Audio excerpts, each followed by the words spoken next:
श्रीमती और उनका बेटा अक्सर इस पेड़ की प्रार्थना करने आते हैं। उनका आदिवासी समुदाय इस पेड़ को अपना मंदिर मानता है, लेकिन श्रीमती को डर है कि एक दिन उन्हें इस पवित्र पेड़ को पूजने से रोक दिया जाएगा। उनके गांव में हाल ही में एक बीमार महिला मर गई। गांव वालों ने इस मौत का ठीकरा श्रीमती के सिर फोड़ा। अब उन्हें गांव डायन कह रहा है। गांव वाले उन्हें घसीट कर एक ओझा के पास ले गए। ओझा ने भी गांव वालों की हां में हां मिलाई, साथ ही उपाय सुझाया कि श्रीमती को झाड़ने के लिए उन पर खौलता तेल उड़ेलना होगा। राज्य में एंटी विच हंटिंग कानून लागू है। बेटे ने इसी के तहत अपनी मां के लिए सुरक्षा मांगी है। मुझे नहीं मालूम ये मेरे साथ क्यों हुआ।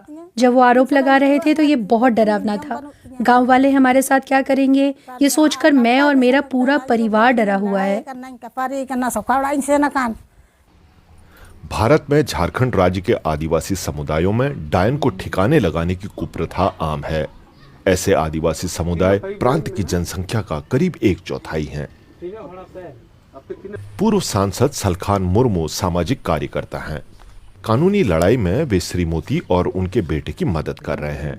मुर्मू आदिवासियों को सशक्त करने के इरादे से एक संस्था चलाते हैं।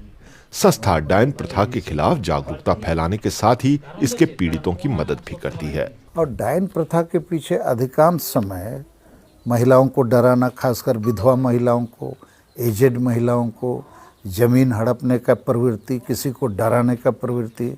और ये जो ट्राइबल चिपटेन है ये एक अपना दबदबा दिखाना चाहता है। मुर्मू के मुताबिक डायन प्रथा के खिलाफ कानून तो हैं, लेकिन वे कारगर नहीं हैं। पीड़ित अक्सर जानलेवा खतरे से घिरे रहते हैं। पास के एक अन्य गांव में रहने वाले रतन हंसदा और उनकी पत्नी चंपा भी ऐसे ही आरोपों का शिकार हैं। बेटी की मौत के बाद मायूस माँ बाप पर जादू टोना करने के आरोप मढ़ दिए गए। ये भारत के उन चुनिंदा मामलों में से एक है जहां पुरुष पर भी डायन होने का आरोप लगाया गया है। रिश्तेदारों ने जमीन जायदाद के विवाद के कारण हम पर झूठा आरोप लगाया। सारे गांव वाले हमारे खिलाफ हो गए और हमें जान बचाने के लिए गांव छोड़ना पड़ा। श्रीमती की तरह रतन और चंपा भी लगातार डर के साए में जीते हैं। झारखंड का विच हंटिंग कानून उनके लिए राजनीतिक कलम घिसाई से ज्यादा नहीं है।